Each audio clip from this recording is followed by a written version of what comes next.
जी, अब हमने चैप्टर शुरू करना है that is fracture of upper limb.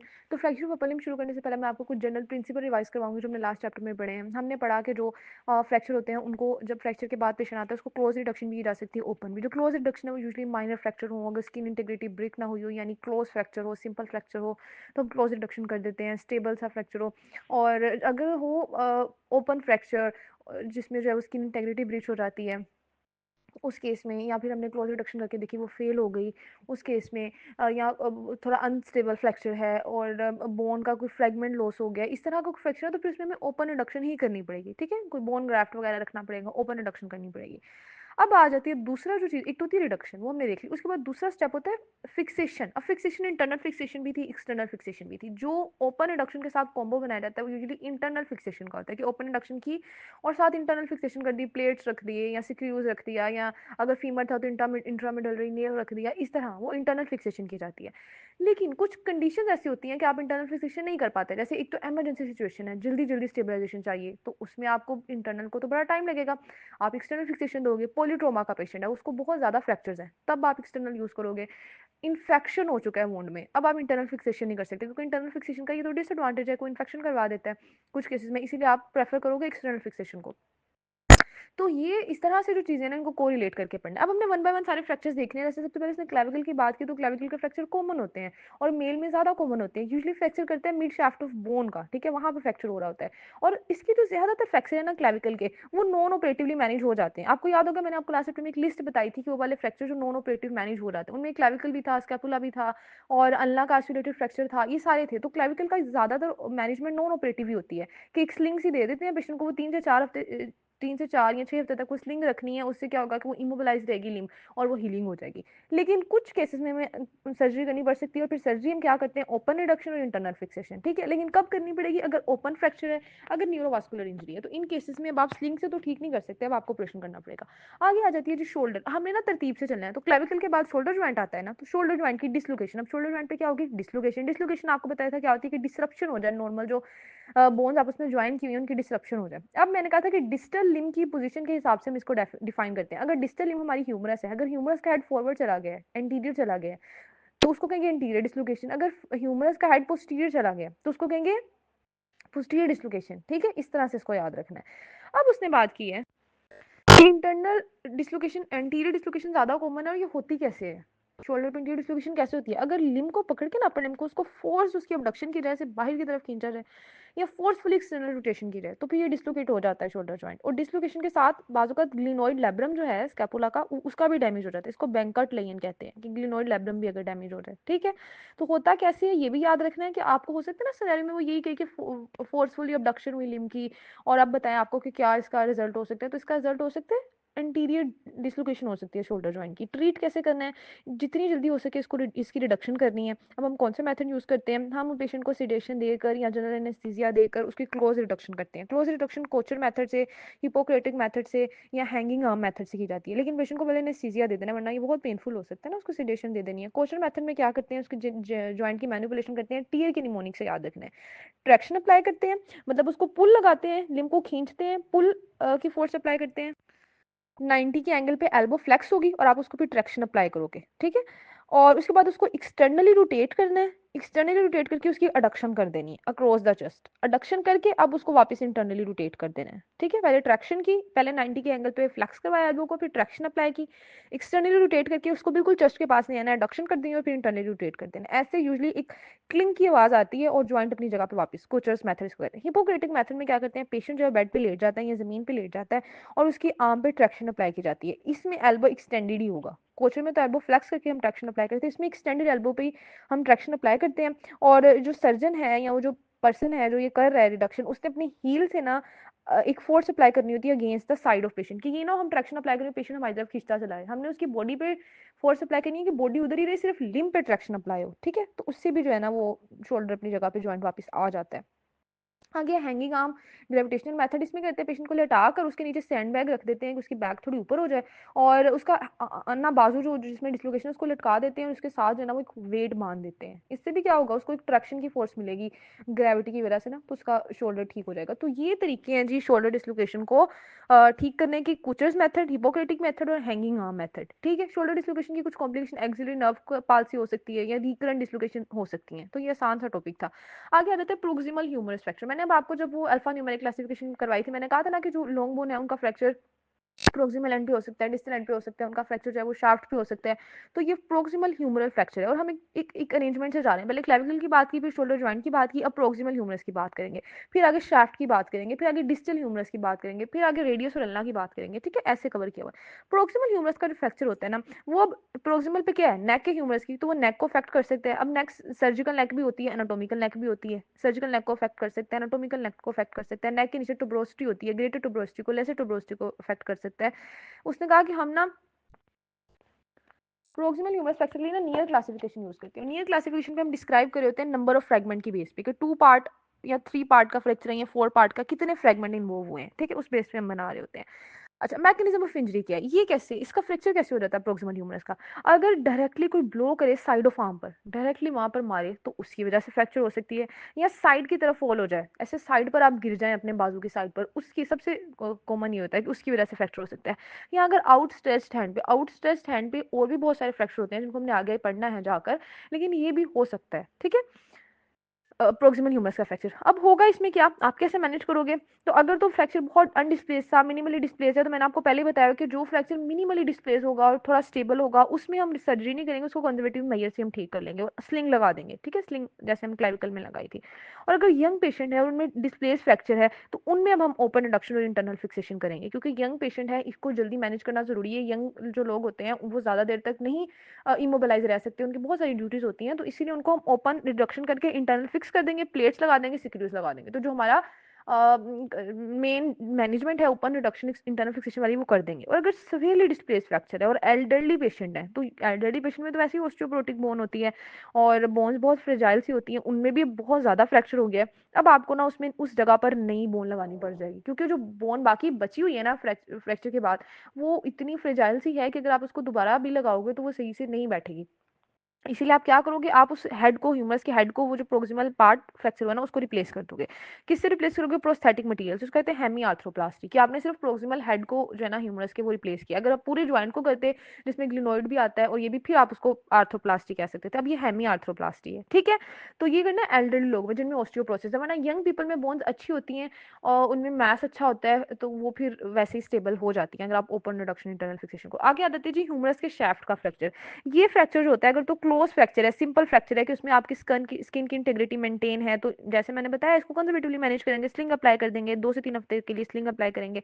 लेकिन अगर ओपन फ्रैक्चर है, वेसल्स इंजर हो गई हैं या आपको बोन नजर आ रही है फ्रैक्चर, तो उस केस में आप ओपन रिडक्शन और इंटरनल फिक्सेशन करोगे। आगे इसने इंटरनल फिक्सेशन के मेथड की बात की हुई कि ज्यादातर ना ह्यूमरस में प्लेट यूज की जाती है। जो नेलिंग है वो हमें पता है इंट्रामिडलरी नेलिंग ज्यादा फीमर के लिए यूज की जाती है। नो डाउट यहाँ भी यूज की जा सकती है, बट यहाँ प्लेट को ज्यादा प्रेफर किया जाता है। कॉम्प्लिकेशन क्या हो सकती है, नॉन यूनियन, ये रेडियल नर्व की पाल्सी हो सकती है, क्योंकि रेडियल नर्व जो है ना वो शाफ्ट से गुजरी होती है, तो शाफ्ट से रिलेटेड आपने रेडियल नर्व याद रखनी है। डिस्टल ह्यूमरस का फ्रैक्चर, ये बहुत कम होते हैं, लेस कॉमन है। और इनमें जो होता है कि इस जगह पे असल में अल्नस और रेडिया का ना जॉइंट बन रहा होता है ह्यूमरस के साथ, और ह्यूमरस का जो ट्रोक्लिया है वो अल्ना के साथ आर्टिकुलेट कर रहा होता है, उसकी वजह से फ्लेक्शन और एक्सटेंशन करवा रहा होता है। और जो इसका कैपिटुलम है वो रेडियस के साथ आर्टिकुलेट कर रहा होता है, नॉर्मली ये बता रहे हैं, और वो प्रोनेशन सुपेनेशन करा रहा होता है। ये नॉर्मल होता है जॉइंट। अगर डिस्टल ह्यूमरस का फ्रैक्चर होगा, वो कंडाइलर भी हो सकता है, वो इंटरकंडाइलर भी हो सकता है, वो टी शेप भी हो सकता है, वाई शेप भी हो सकता है। ये भी आउटस्ट्रेच्ड हैंड पे फॉल करने से होगा, लेकिन ये लेस कॉमन है। ठीक है, अच्छा, इसमें अब करना कि अगर मिनिमली डिस्प्लेस या अनडिस्प्लेस का फ्रैक्चर है तो उसको नॉन ऑपरेटिवली ठीक कर लो। और अगर डिस्प्लेस फ्रैक्चर है तो ओपन रिडक्शन इंटरनल फिक्सेशन कर दो। लेकिन अगर एल्डरली ओस्टियोप्रोटिक पेशेंट है, तो जहां पे भी ओस्टियोप्रोटिक एल्डरली पेशेंट में ज्वाइंट से रिलेटेड फ्रैक्चर होगा, जैसे हमने प्रोक्सिमल ह्यूमरस में भी देखा था, वहां पर आपको ज्वाइंट रिप्लेस करना पड़ेगा, आर्टिफिशियल ज्वाइंट रिप्लेसमेंट। नेक्स्ट हम बात करते हैं supracondylar fracture of humerus in children. ये मोस्ट कॉमन फ्रैक्चर है, एल्बो का सबसे कॉमन फ्रैक्चर यही होता है, सुप्राकोंडाइलर फ्रैक्चर। ठीक है, अच्छा, ये ना बच्चों में भी ज़्यादा कॉमन है, होता है क्या, follow on outstretched hand. Follow on outstretched hand पे आपने देखा है ह्यूमरस के बहुत सारे फ्रैक्चर होते हैं, लेकिन उनमें सबसे कॉमन ये है सुप्राकॉन्डाइलर फ्रैक्चर। सुप्राकॉन्डाइलर फ्रैक्चर को हम डिवाइड कर लेते हैं एक्सटेंशन और फ्लेक्शन टाइप्स में। एक इसकी एक्सटेंशन टाइप है, एक इसकी फ्लेक्शन टाइप है। एक्सटेंशन टाइप को फर्दर हमने 3 टाइप्स में डिवाइड किया है, 1, 2, 3 टाइप्स में डिवाइड इसलिए करें क्योंकि मैनेजमेंट इसकी टाइप्स के हिसाब से होगी। टाइप 1 में क्या है, फ्रैक्चर अनडिस्प्लेस्ड है, डिस्प्लेसमेंट नहीं हुई। तो जहाँ पर भी अनडिस्प्लेस्ड फ्रैक्चर था, चाहे वो ह्यूमरस की प्रोक्सिमल एंड का था, चाहे वो ह्यूमरस की शाफ्ट का था, वहाँ पे हम क्या कर रहे थे, वहाँ पर हम नॉन ऑपरेटिव कंजर्वेटिव मैनेजमेंट दे रहे थे। तो यहाँ पर भी ऐसे होगा। अगर फ्रैक्चर जो है वो एंगुलेटेड हुआ है, एंगल सा बन गया है, लेकिन पेरियोस्टियम इंटैक्ट है, तब क्या करेंगे, तब भी हम उसको ओपन नहीं करेंगे, हम उसको क्लोज रिडक्शन से बाहर से कास्ट लगा देंगे, क्लोज रिडक्शन और एक्सटर्नल फिक्सेशन कर देंगे, ठीक है। लेकिन अगर फ्रैक्चर ओपन है और उसमें जो है वो ओवरलैपिंग हो गई है फ्रेगमेंट की और पूरा डिस्प्लेस हो गया है, अब आप बाहर से कुछ नहीं कर सकते, अब आपको एनेस्थीसिया देना पड़ता है पेशेंट को और ओपन रिडक्शन करनी पड़ती है। लेकिन स्टिल आप कुछ केसेस में ट्रैक्शन कर सकते हो, मैनिपुलेशन कर सकते हो। लेकिन अगर ये फेल हो जाए, ट्रैक्शन फेल हो जाए, तो तब आप फिर ओपन रिडक्शन करते हो। और अगर वास्कुलर इंजरी हो तब भी आपको ओपन रिडक्शन ही करनी पड़ती है। और आप इंटरनल फिक्सेशन के लिए इसमें वायर्स यूज करते हो, के वायर्स। अब आपको याद है बच्चों में मैंने कहा था के वायर्स यूज की जाती हैं क्योंकि ग्रोथ अरेस्ट नहीं करवाती है। तो ये भी बच्चों का फ्रैक्चर है, तो इसमें हम के वायर्स यूज करते हैं, ठीक है। तो ये सारा टाइप्स के हिसाब से आपने बता देना। अनडिस्प्लेज है तो नॉन ऑपरेटिव मैनेजमेंट, एंगुलेटेड है तो क्या करना है, उसको क्लोज रिडक्शन और कास्ट की ट्रैक्शन लगा देनी है। अच्छा, अब इसकी कॉम्प्लिकेशन क्या है, किसी भी फ्रैक्चर की कॉम्प्लिकेशन हम कैसे पढ़ें, एक तो वहाँ पे मेल यूनियन नॉन यूनियन हो सकता है, दूसरा जो उस एरिया में वेसल्स हैं, उस एरिया में नर्व्स हैं, वो डैमेज हो सकती हैं। जैसे यहाँ से ब्रेकियल आर्टरी गुजरी है, उसकी इंजरी हो सकती है, यहाँ पे नर्व्स रेडियल एनलर मीडियल हैं, उनकी इंजरी हो सकती है। और वोल्कमैन इस्कीमिक कॉन्ट्रैक्चर हो सकता है, यानी वो जो कंपार्टमेंट सिंड्रोम था वो हो सकता है, ठीक है। अब रेडियल हेड के फ्रैक्चर, ये भी आउट स्ट्रेच्ड हैंड पे फॉल करने से होता है, यानी अपर लिम्ब के जो ज्यादातर फ्रैक्चर ना आउट स्ट्रेच्ड हैंड में हो रहे हैं। लेकिन अगर बच्चों का फ्रैक्चर सबसे कॉमन है, अगर आपको सिनेरियो आ रहा है तो अपना वो याद रखना, वो सुप्राकॉन्डाइलर फ्रैक्चर ही होता है। इसको भी हमने क्लासीफाई कर लिया 1 2 3 में। 1 में अनडिस्प्लेस है, 2 में डिस्प्लेस है लेकिन पार्शली है, और 3 में कम्युनेटेड फ्रैक्चर है। 3 से ज़्यादा फ्रैगमेंट्स बन गए हैं बोन के। अगर तो स्मॉल और मिनिमली डिस्प्लेस है तो उसको कंजर्वेटिव मैनेज करो, कफ वगैरह लगा दो, कॉलर लगा दो। लेकिन अगर लार्ज फ्रैगमेंट है और डिस्प्लेसमेंट हुई है, ज़्यादा डिस्प्लेसमेंट हुई है, तो ओपन रिडक्शन इंटरनल फिक्सेशन करो। और अगर फिक्सेशन ना हो रही हो तो फिर रेडियल हेड को आप एक्सरसाइज भी कर सकते हो, ठीक है। ओलिक रेनन का फ्रैक्चर जो है ये एल्बो पॉइंट पर गिरने से होता है कि अगर कोई एल्बो पे गिरेगा तो उसका ओलिक रेनन फ्रैक्चर कर जाएगा। अगर अनडिस्प्लेस है तो कंजर्वेटिव मैनेज होगा। अगर एक्स्ट्रा आर्टिकुलर फ्रैक्चर है और इंट्रा आर्टिकुलर जो है वो पूरा अफेक्ट नहीं हुआ, तो उसमें आप टेंशन बैंड वायरिंग कर सकते हो, वायर लगा सकते हो। अगर कम्युनेटेड फ्रैक्चर है तो इसमें भी आपको क्या करना पड़ेगा, प्लेट्स लगानी पड़ेंगी, इंटरनल फिक्सेशन करना पड़ेगा, ठीक है। आगे आ जाते हैं जी फोर आर्म के फ्रैक्चर। फोर आर्म के फ्रैक्चर जो होते हैं वो रेडियस के हो सकते हैं, अनलेस अल्ना के हो सकते हैं, यूजुअली दोनों के मिला के ही होते हैं। सिंगल रेडियस का या सिंगल अल्ना का फ्रैक्चर अनकॉमन है, ठीक है। ये कैसे होता है कि बोन पे डायरेक्टली ट्रोमा आ गया या आउटस्ट्रेच्ड हैंड पे फॉल हो गया। अडल्ट्स में जो है ये फ्रैक्चर यूजुअली डिस्प्लेस ही होते हैं। तो जब भी फ्रैक्चर डिस्प्लेस होगा, हमने पीछे ह्यूमरस के फ्रैक्चर में भी देखा है, हमें ओपन रिडक्शन इंटरनल फिक्सेशन करनी पड़ती है और फिक्सेशन हम प्लेट्स के साथ कर देते हैं। उसके बाद अगर बच्चों की बात करें तो बच्चों में फ्रैक्चर इतने डिस्प्लेस नहीं हुए होते, तो बच्चों में आप क्लोज रिडक्शन या कास्ट के साथ वो भी सफिशिएंट होती हैं। कॉम्प्लिकेशन इनकी भी वही है कि malunion non union compartment syndrome. Monteggia fracture क्या होता है, मोन्टीजिया फ्रैक्चर होता है प्रोक्सिमल अनला का फ्रैक्चर और साथ रेडियस हेड की डिसलोकेशन। अनला का फ्रैक्चर है और रेडियस डिसलोकेशन होगी, इसको मोन्टीजियल फ्रैक्शन कहते हैं। ये अनकॉमन है, लेकिन अगर फोर्स्ड प्रोनेशन की जाए ना फोरआर्म की, ऐसे जोर से उसको प्रोनेट किया जाए और या फिर अगर डायरेक्टली ब्लो हो बैक ऑफ अपर फोरआर्म पे, तो तब मोन्टीजिया फ्रैक्चर हो सकता है। नेक्स्ट है जी जिलाजी फ्रैक्चर। जो जिलाजी फ्रैक्चर है इसमें एल आ रहा है, तो वहां से आप अल्ना से याद रखें कि इसमें जो है ना वो अल्ना अल्ना की डिसलोकेशन होगी। लेकिन अल्ना की जो डिसलोकेशन होती है वो डिस्टल अल्ना की होती है। जो मोन्टीजिया में डिसलोकेशन हो रही थी वो रेडियस के हेड की हो रही थी। जिलेजाई में अल्ना की डिसलोकेशन होती है लेकिन डिस्टल अल्ना की होती है और रेडियस की शाफ्ट का फ्रैक्चर होता है, ठीक है। अच्छा, ये भी फॉलो हैंड की वजह से होता है। अब दोनों फ्रैक्चर की मैनेजमेंट बताइए, मोन्टीजिया की और जिलेजाई की हम क्या करते हैं। हम जो है ना इनमें क्लोज मेथड से कभी भी अच्छे से रिड्यूस नहीं कर सकते, तो इनको भी हमने ओपन रिडक्शन और इंटरनल फिक्सेशन ही करनी है। मतलब इनमें नहीं आप क्लोज रिडक्शन चला सकते, चाहे डिस्प्लेस हो ना हो जो भी हो, क्योंकि इनमें देखिए डिस्प्लेसमेंट बल्कि हो ही गई है, इनमें होती ही डिस्प्लेसमेंट है, फिर हम इनको मोन्टीजिया और जिलेजाई का कहते हैं। तो इनमें हमें ओपन रिडक्शन और इंटरनल फिक्सेशन ही करनी पड़ेगी। आगे कूलिस स्मिथ फ्रैक्चर, ये हमें नोट में भी पढ़ा था हमने। कूलिस फ्रैक्चर में क्या होता है कि रेडियस का फ्रैक्चर होता है रिस्ट जॉइंट के 2.5 सेंटीमीटर के एरिया में रेडियस का फ्रैक्चर हो जाता है और एक्स्ट्रा आर्टिकुलर ये फ्रैक्चर होता है। इसकी वजह से जो रेडियस है उसकी क्या हो जाती है, डोर्सल डिस्प्लेसमेंट हो जाती है, डिस्टल सेगमेंट की, वो ऊपर की तरफ चला जाता है। यूजुअली एल्डरली फीमेल में होता है जिनको ऑस्टियोपोरोसिस हो चुकी होती है। और वैसी ही ना शेप बनती है, ऐसी आपको पेनिस नजर आती है डिनर फोक की तरह, क्योंकि वो ऊपर को डिस्टल ही चला गया ना, डिस्टल सेगमेंट जो है उसका पीछे चला गया, डोर्सली चला गया। तो इसको कूलेज फ्रैक्चर कहते हैं। इसको कैसे ट्रीट कर रहे होते हैं, इसको नॉन ऑपरेटिव मेथड से भी ट्रीट कर सकते हैं और क्लोज रिडक्शन ही यूजुअली कर देते हैं। ऑपरेटिव ट्रीटमेंट इसमें नहीं चाहिए होता। तो कूलेज को सी से याद रख लें, क्लोज रिडक्शन और कास्ट। इसमें क्लोज रिडक्शन और कास्ट ही अप्लाई की जाती है। इसमें अब कॉम्प्लिकेशन क्या हो सकती है, पहले तो वही मेल यूनियन हो सकता है, फिर जो है वो इसमें मीडियन नर्व जो सराउंडिंग वाली सारी नर्व्स हैं वो इंजर हो सकती हैं, एक्सटर्नल पॉलिसिस लोंगस का टेंडन रप्चर कर सकता है या जॉइंट स्टिफ हो सकता है। स्मिथ फ्रैक्चर जो है वो कूलेज का रिवर्स है। इसमें एक्स्ट्रा आर्टिकुलर फ्रैक्चर ही है, डिस्टल रेडियल का ही फ्रैक्चर है, लेकिन उसकी डिस्प्लेसमेंट वेंट्रल डिस्प्लेसमेंट हुई है। कूलेज में डोर्सल थी, यहाँ पे वेंट्रल डिस्प्लेसमेंट हुई है डिस्टल सेगमेंट की, और ये डोर्सम ऑफ द हैंड पे फॉल करने से होता है। इसका मैनेजमेंट वही है कि क्लोज रिडक्शन और कास्ट। स्केफोइड का जो फ्रैक्चर है ये मोस्ट कॉमन, अगर रिस्ट बोन देखी जाए तो वो स्केफोइड है जिसका फ्रैक्चर होता है। ये फॉल ऑन आउटस्ट्रेच्ड हैंड पर होता है, अगर गिर जाए बंदा आउटस्ट्रेच्ड हैंड पे। अपर लिम्ब के जो ज़्यादातर फ्रैक्चर हैं वो इसी पोजीशन में हो रहे हैं, और इसमें थोड़ी बहुत पेन होती है, थोड़ी सी स्वेलिंग होती है, इसलिए ज़्यादा हम इसको ना पेशेंट नोटिस ही नहीं करता कि उसका कोई फ्रैक्चर हो गया है। अगर पता चल जाए तो आपने रिस्ट को इमोबिलाइज कर देना है और फिर एक्सरे करवाने हैं, और एक्सरे करवाने हैं, और अगर फिर भी आपको कोई डाउट हो, फ्रैक्चर सही से नज़र नहीं आ रहा होता एक्सरे पे, फिर आपने बोन स्कैन या एमआरआई करवा के अपना डायग्नोसिस कंफर्म कर लेना है।